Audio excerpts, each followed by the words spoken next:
Supreme court में महकमा live stock Punjab के डॉक्टर आजम अली की तरक्की से मुतालिक केस की समाअत के दौरान जस्टिस मंसूर अली शाह ने आईनी अदालत के क़याम से मुतालिक दिलचस्प रिमार्क्स दिए। मज़ीद जानते हैं डॉन न्यूज़ के नुमाइंदे उमर बर्नी से। उमर बर्नी, बताइए जस्टिस मंसूर अली शाह की जानिब से क्या कहा गया रिमार्क्स में?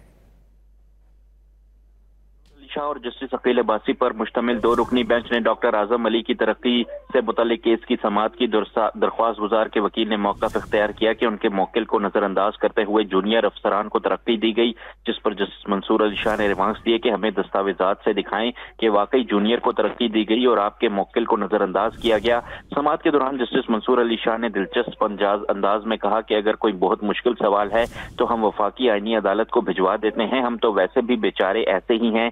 जिस पर कमरा अदालत ने कहकहे गूंज उठे। बाद अदालत ने दरख्वास्त मुस्तरद कर दी। जी बहुत शुक्रिया उमर बर्नी इन तफसीलात के लिए।